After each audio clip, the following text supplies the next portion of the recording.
이렇게 말하면은 좀 이상하게 들릴지 모르지만 사람들은 부활을 오해하고 있습니다.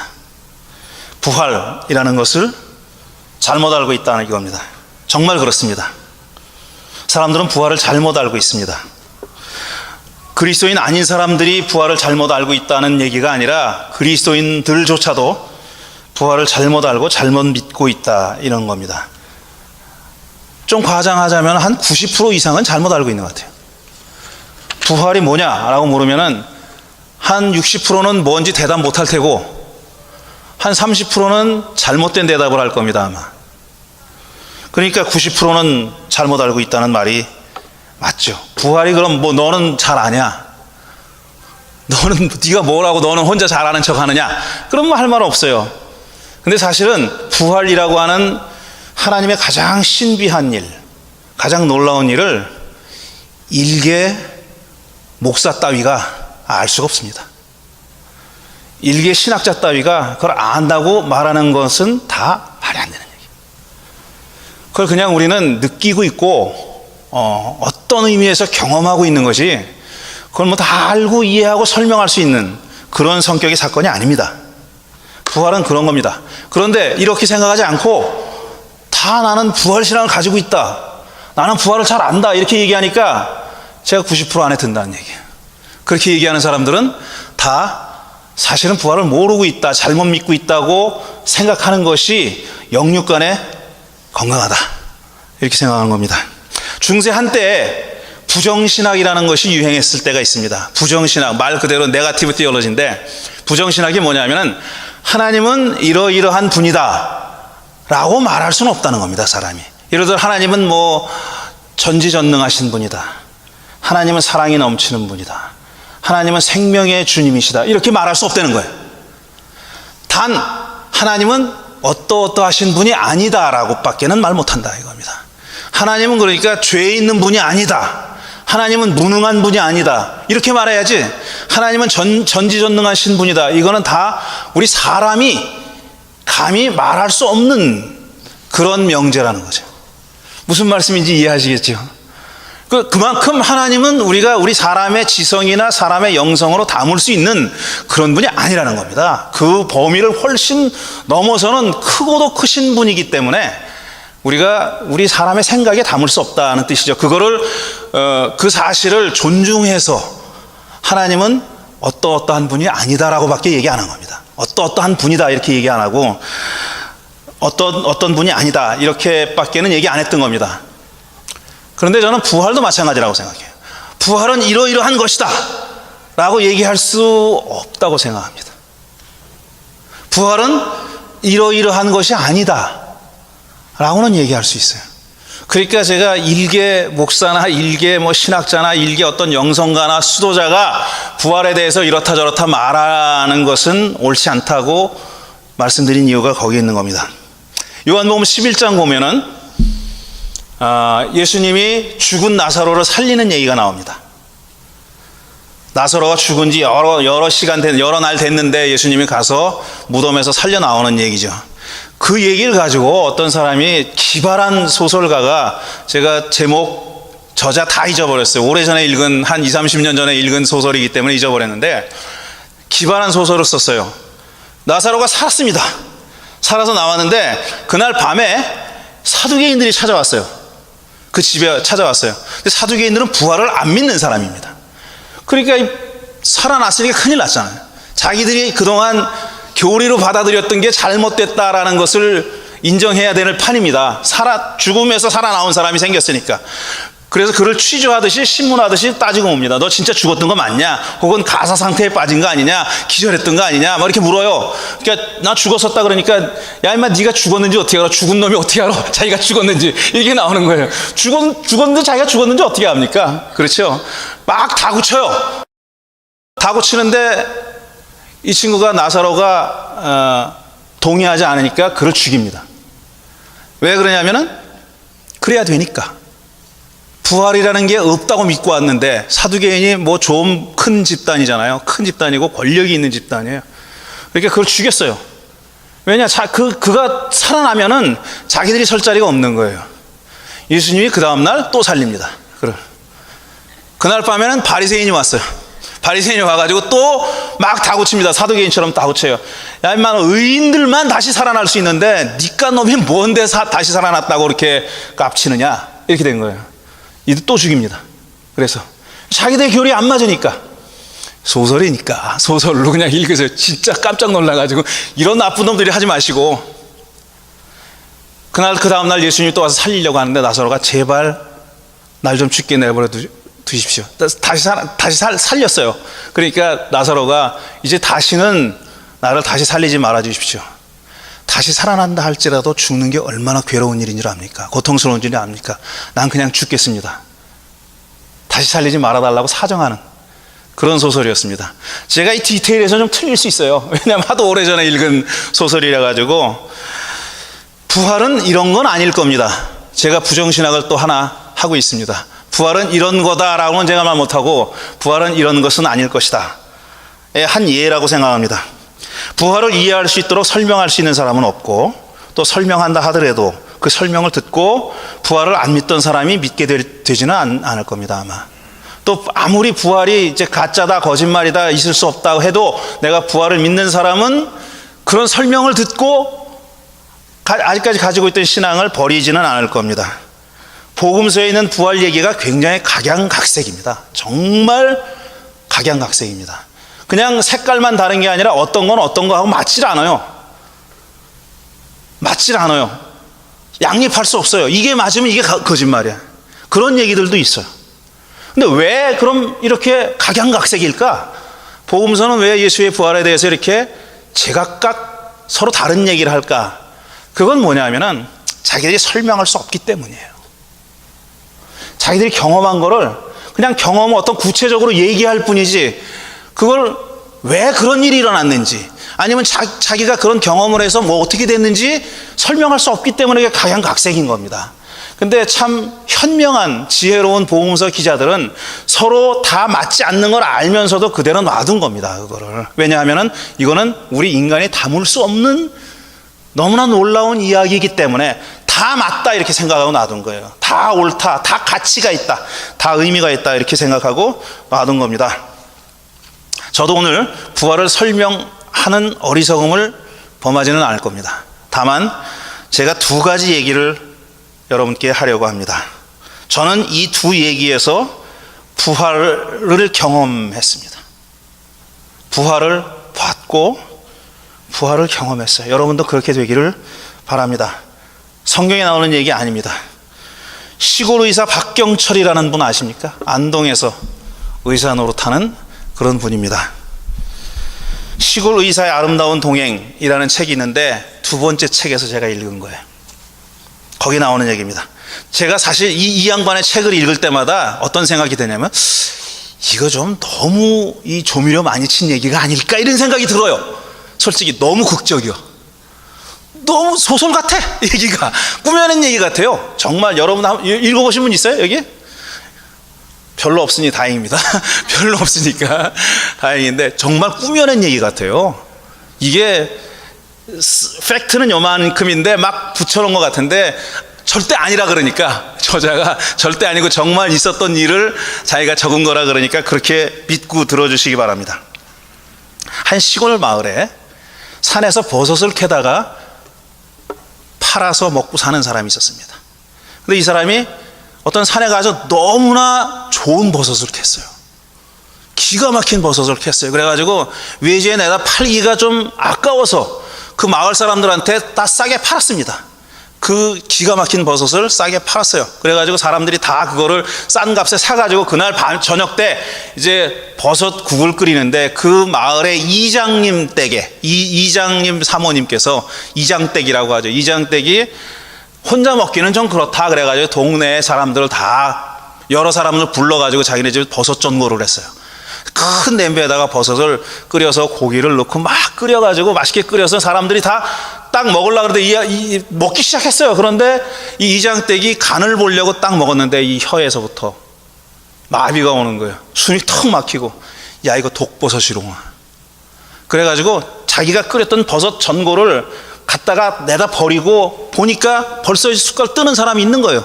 먹는 사람이 있는 거예요. 그러더니 아니나 다를까 사람들 픽픽 쓰러지는 겁니다. 그래서 이 이장댁이 마을을 돌아다녔어요. 그렇게 여러 집에서 벌써 버섯을 가지고 이제 음식을 만들어 먹었던 거예요. 여러 사람이 죽었습니다. 그리고 이장님께서 쓰러졌어요. 쓰러져 가지고 반신불수가 됐어요. 신문에도 나오고 뭐 방송국 기자들, 뭐 텔레비전 기자들이 잔뜩 왔다 그럽니다. 이 동네에 그것 때문에 독버섯을 잘못 먹고 여러 사람들이 함께 죽은 거죠. 한날 한시에 몇 집에서 상여가 나가고, 또 이장댁은 완전히 풍비박산이 됐고, 이장님은 목숨은 건졌지만 향후 10년 동안 자리에 누웠습니다. 이 버섯을 판 사람이 문제가 되잖아요. 근데 마을 사람들이 다 고의가 아니다 그래서 그분을 구명하려고 애를 써가지고 큰 처벌은 받지 않았다고 합니다. 이 마을 사람들은 아무도 그 버섯을 판 사람을 원망하지 않았다는 겁니다. 근데 이장댁에는 초등학생인 아들하고 그 다음에 고등학생인 딸이 있었는데, 이 대소변도 제대로 못 보고 누워있는 남편을 볼 때마다 자기가 버섯 전골을 끓여서 먹고 그렇게 됐으니까 엄청난 죄책감에 사로잡혔다 하는 거죠. 하지만 살아야죠. 어떡하겠어요. 남편이 누워있어도 살아야죠. 그래서 열심히 어떻게든 일을 하고 초등학생, 고등학생인 자녀들을 키우고 살았는데, 또 다른 시련이 또 닥쳐왔어요. 초등학생인 자기 아들이 학교에서 애들끼리 다투다가 패싸움 비슷한, 뭐 초딩이가 무슨 패싸움을 했겠어요. 싸우다가 잘못 넘어져가지고 경추 골절이 됐대요. 그래가지고 얘가 엄청나게 크게 다친 겁니다. 그래서 이 아들을 데리고 대구로 그냥 서울로 일 고쳐보겠다고 들쳐업고 계속 다니면서 병원비로 많은 밭도 팔고 뭐 있는 재산을 다 팔은 겁니다. 아이를 살려보겠다고 가산을 다 탕진했는데 결국은 못 고치고 아이와 아버지가 나란히 눕게 된 거예요. 방에 아이와 아버지가 나란히 눕는 처지가 됐습니다. 이장댁이 일 가서 들어오면은 그냥 방 안엔 대소변 냄새가, 이게 아무도 돌볼 사람이 없으니까 그냥 대변을 보고, 그래서 냄새가 진동했다 그러고 다 치우고, 또 죽을 끓여가지고 죽을 먹이고 그렇게 살았어요. 근데 제가 이 얘기가 꾸며낸 얘기 같다는 게 이게 끝이 아니에요. 또 있어요, 얘기가. 이 집에 어떤 일이 또 닥쳤느냐 하면은, 결국 아버지는 자기가 자리를 이렇게 누워있는데 아들까지 그렇게 된 걸 보고 정신적인 충격을 이기지 못하고 결국 돌아가셨습니다. 남편이 죽어요. 동네 사람들은 자리 보존하고 있는 남편이 그래도 식구들 살려고 먼저 가셨 모양이다, 산 사람이라도 살게 차라리 잘 가셨다라고 위로 아닌 위로를 했지만, 이장댁 아주머니는 그게 위로가 될 수 없었습니다. 그래서 이 아주머니는 자기 남편의 시신을 부여안고 사흘 밤낮을 울었다 그래요. 또 끝이 아니에요. 아버지가 죽은 지 얼마 안 돼가지고 아들에게 문제가 생겼습니다. 아버지와 같이 보내며 그나마 위로를 주고받던 아들이 아버지가 죽자 정신적인 그런 혼란이 와서 정신병이 생긴 겁니다. 정신적인 어떤 문제를 일으켰어요. 하루 종일 소리를 지르고 막 자해를 하고, 그 다음에 대소변에 대한 어떤 아주 뭐라 그러냐, 집착, 혐오, 막 더럽다고, 자기가 싸놓은 건데 막 더럽다고 야단하는 거예요. 정신병에 걸린 거예요. 그래가지고 온 집안을 다 스티로폼으로 다 쌀 수밖에 없었대요. 하도 부딪히고 댕기니까 이 아들이. 그래서 그렇게 했다는 겁니다. 이런 지경에서 이 이장댁을 붙들어 준 것은 신앙심이었어요. 가톨릭 교인인데 이 이장댁이 정말 죽고 싶은 생각이 들 때마다 성당에 가서 기도를 했다고 합니다. 하지만 이 이장댁의 간절한 기도, 어떤 긍정적인 응답을 받지 못했어요. 나아지는 게 없었습니다. 그러다가 어느 날 이제 성한 자식은 딸 하나 있는데, 그 딸이 엄마한테 와가지고 수녀가 되겠습니다. 저 자신을 하나님께 드리겠습니다. 이렇게 얘기한 거예요. 수녀원에 들어가겠다고. 그러니 이게 참 엄마가 정말 힘들죠. 자기 신앙심은 그걸 축복하고 축하해야 되지만, 혹시나 또 이거 죄책감에서 이러는 거 아닐까, 내가 내 동생과 아버지를 지키지 못했다는 죄책감에서 그러는 거 아닐까 하는 마음, 그 다음에 또 하나는 자기 몸을 들임으로써, 자기를 헌신함으로써 어떤 그 하나님의 축복을 유도해내고 싶은 그런 유혹이 아닐까 하는 생각에서 이 이장댁이 그걸 반갑게 가라고 못했다는 겁니다. 하지만 딸의 고집을 꺾지 못해서 딸은 결국 수녀원에 들어갑니다. 이게 또 끝이 아니에요. 수녀원에 들어간 지 1년 만에 병이 걸렸어요, 딸이. 그래서 수녀원을 나왔습니다. 집에 왔는데 이 딸이 정말 막 고열에 시달리고 막 헛거를 보고 막 이런 병에 걸렸어요. 밤에 잠을 못 자고, 남편 죽고 아들은 불구고 딸 하나가 하나님께 헌신하러 갔다가 다시 병 걸려서 돌아오고. 이 이장댁이 이 얘기를 의사에게 여기까지 했을 때 이렇게 말했답니다. 사람들은 제가 경상도 분인데 경상도 사투리를 흉내를 못 내지만 어쨌든 쓰여 있는 대로 한번 읽어볼게요. 사람들은 대개 죽는 사람들을 보고 와 죽록하지에, 그런데 사실 산 사람들한테 와 산옥하고 물어야 하지 않겠습니까? 이렇게 얘기하시더래요. 수녀원에서 돌아온 딸과 반신불수 아들을 데리고 이장댁은 다시 삶을 살아야 했습니다. 밤이면 원인 모를 고열에 시달리고 헛걸 보고 식은땀을 흘리면서 아파하는 것을 봐야 했습니다. 그리고 낮에는 겨우 팔만 움직일 정도의 아들을, 다 알아들을 수도 없는 말 단어 몇 마디 하는 아들을 보살펴야 했습니다. 자기 죄다 싶어서 참고 참았던 그런 의지도 조금 더 망가지기 시작했어요. 집안에서는 아무도 말하는 사람이 없었습니다. 그러던 어느 날 이웃집에 살던 할머니가 돌아가셨어요. 근데 그 할머니는 하나뿐인 아들을 잃고 며느리가 집을 나가버렸습니다.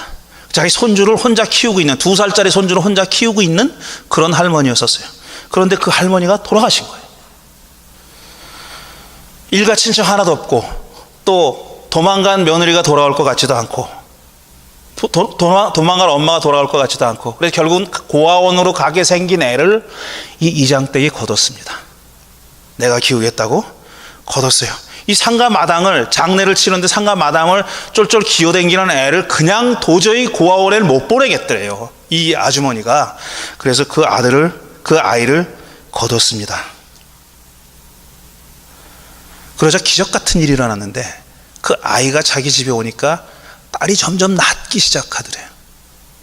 그 딸이 밤에 잠도 못 자고 헛걸 보고 막 고열에 시달리고 이러던 딸이 점점 낫기 시작하더래요. 그래가지고 이 딸이 점점 정상이 되는 거예요. 근데 그 아장아장 애가 걸어 다닐 때쯤 되니까 누군가 입양하겠다고 사람이 나타났어요. 그래서 이 아주머니는 그 아이를 양부모에게 보내면서 이렇게 부탁했답니다. 잘 키워주세요. 이것도 사투리를 해야 되는데 제가 못하니까. 잘 키워주세요. 곱게 키워주세요. 많이 사랑해주세요 하면서 그 아이를 보냈습니다.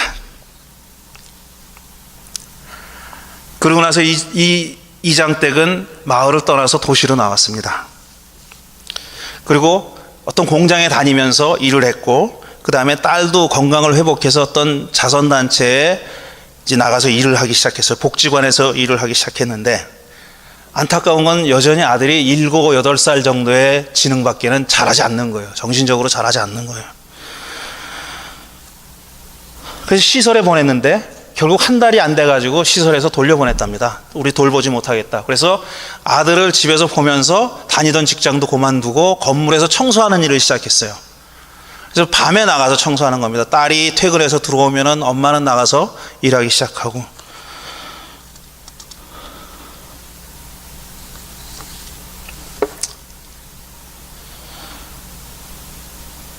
그렇게 점점 안정돼 가고 있는데 이 이장댁 아주머니 눈에 또 다른 아이들이 들어오기 시작했대요. 그렇게 버려진 아이들, 키워줄 사람이 없는 아이들. 그 자기가 계속 데려다 10명까지 데려다 키웠다고 합니다. 10명까지 데려다 키우고, 그 다음에 입양할 사람이 나타나면 보내줬어요. 10명까지 데리고 있다가 보내줬어요. 그런데 아무도 데려가지 않는 아이가 하나 있었어요. 손가락이 6개 있는 아이. 그 다음에 얼굴도 좀 모양이 다르고, 그러니까 장애 아이죠. 장애 아이가 하나 남아있는데 얘는 아무도 데려가려고 하지 않는 거예요. 그러니까 딸하고 상의해서 이런 놀라운 결정을 합니다. 그 아이를 딸의 호적에 넣기로 그렇게 했어요. 왜 아주머니가 자기 호적에 안 넣느냐 하면, 애가 자라면은 자기 엄마가 남들보다 훨씬 늙었잖아요. 그러니까 주워다 키운 애라는 말 듣게 하기 싫어서 자기 딸, 시집도 안 간 자기 딸의 호적에다가 집어넣었다는 거예요.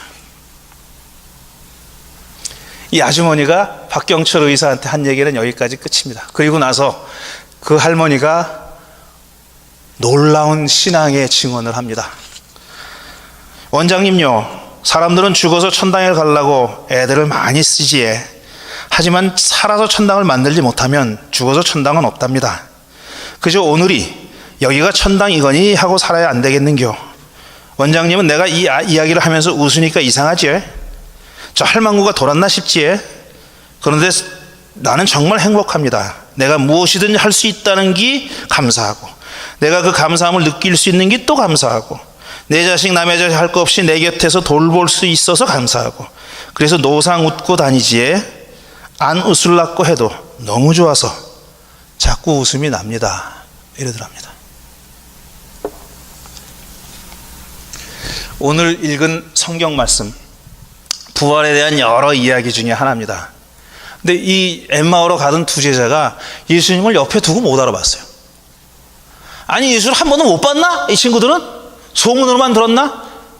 모르겠어요. 왜 못 알아봤는지 모르겠어요. 그런데 예수께서 떡을 떼어주고 잔을 들어서 축사할 때 그들의 눈이 열려가지고 예수인지를 알아봤다는 거예요. 부활은 항상 내 옆에 있습니다. 여러분 옆에 있는 거예요. 근데 우리가 못 알아보는 거잖아요. 그걸. 이 할머니가 이장떼기, 자기가 그렇게 예수님이 이 빵을 떼고 자르고 잔을 나눠줄 때 당신을 드린 거 아닙니까? 이렇게 자기를 기쁜 마음으로 그렇게 드리니까 그게 얼마나 기쁜 일이고 행복한 일인지를 알게 됐다는 거 아니에요. 또 다른 얘기 하나, 제 책 그 하나님 몸 보기, 거기에 맨 마지막 챕터에 쓴 겁니다. 요즘은 안 보지만 옛날에 이 그레이스 아나토미라는 거 제가 열심히 봤어요. 시즌 한 4, 5까지 봤는데 의학 드라마입니다. 병원에서 일어나는 일인데 거기 이런 에피소드가 있어요. 제가 그걸 보고 정말 많이 울었어요. 어떤 아저씨가 코마가 됐어요. 사고 나서 들어왔어요. 근데 코마에 심장을 이식해, 코마가 아니다. 심장을 이식해야 살아요. 심장을 이식해야 사는데 이식 받으려면 기다려야 되는 거예요. 근데 그 딸이 직장 그만두고 와서 병상을 지키고 있는데 병원에 수근수근 거리는 거예요. 저 노인네가 뭘 더 살아보겠다고 이식을 받겠다 그러냐 라고 말하는 사람들이 있더라는 거예요. 그래서 딸이 그 말을 들을 때마다 막 신경질을 내고 막 화를 내고, 너 같으면 그러겠냐, 네 아버지 같으면 나이 먹었다고 해서 죽길 바라겠냐, 그러면서 막 싸웠대요. 그러다가 그 딸이 하루는 외출을 했다가 교통사고 납니다. 그래서 코마에 빠져요. 병원에 실려왔어요. 그러니까 이 아버지가, 의사들 레코멘데이션은 뭐냐면은 딸의 심장을 이식하십시오. 딸은 가망 없습니다. 그렇게 얘기한 거예요. 그러니까 아버지가 내가 어떻게 살겠다고 딸을 죽이느냐, 나는 못한다, 절대로 못한다, 그러고 버티고 있는 거예요. 근데 시간이 또 정해져 있는 거 아니에요. 마냥 그렇게 있을 수는 없는 거 아니에요. 의사들은 급한데 누구라도 하나 살려야 되는데, 아니면 둘 다 죽게 생겼는데 누구라도 하나 살리려고 계속 설득하다가 안 됐습니다. 결국 딸의 심장을 안 받겠다는 거예요. 그래서 의사들 다 포기했어요. 그런데 그 병원에서 이 그레이스 아나토미의 인턴 중에 한 사람이, 지금은 인턴 아닌데 옛날에는 인턴이었었어요. 그 사람들이 거의 주인공들 다 인턴이었었어요. 근데 그 뚱뚱한 친구인데, 그 친구가 이 아버지한테 와서 얘기합니다. 저도 얼마 전에 아버지가 여기서 돌아가셨습니다. 그 아버지가 우리 여러 남매를 키우느라고 그렇게 고생하시다가 돌아가셨는데, 정말 줄 수만 있으면 제 심장이라도 드리고 싶었습니다. 그렇게 못했죠. 그래서 돌아가셨습니다. 아마 당신의 딸은 말은 못하고 있지만 당신의 자기의 심장을 주고 싶을 겁니다. 그렇게 얘기했습니다. 결국은 이식 수술을 해요. 그래서 아빠는 삽니다. 제가 그 에피소드를 보고 너무너무 슬펐어요.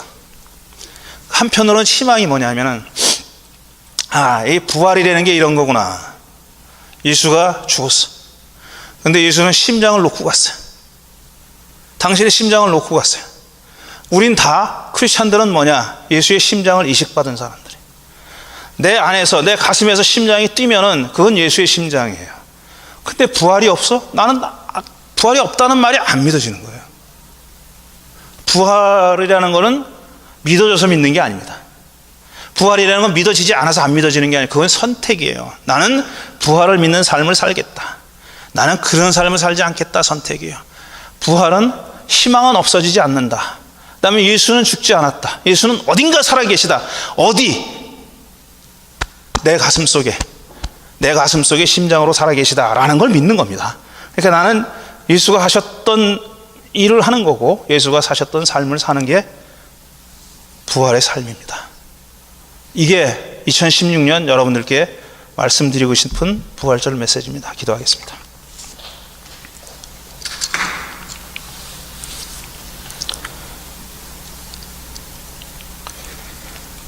내 안에 살아계신 주님, 우리도 그 두 명의 제자들처럼 바로 옆에 주님이 계시는데, 아니 내 안에 주님께서 살아계시는데 그걸 느끼고 경험하지 못하는 그런 어리석은 사람들은 아니었습니까? 아직까지 그런 삶을 살았다 할지라도 이제부터는 2016년 부활절을 기해서는 이제 예수의 심장으로 호흡하고 뛰고 일하고 노동하고 쉬고 모든 일을 주님의 영광을 위해서 예수께서 가셨던 길을 함께 가는 마음으로 그렇게 살아갈 수 있도록 저희 모두를 축복해 주시옵소서. 2016년 부활절의 은총이 우리 향린 교우들과 이 자리에 함께한 모든 믿음의 형제 자매들과 또 온 세상에 주님을, 예수 그리스도를 주님으로 모시고 그분의 삶을 살기를 원하는 모든 사람들과 함께 하시기를 예수 그리스도 이름으로 기도하옵나이다. 아멘.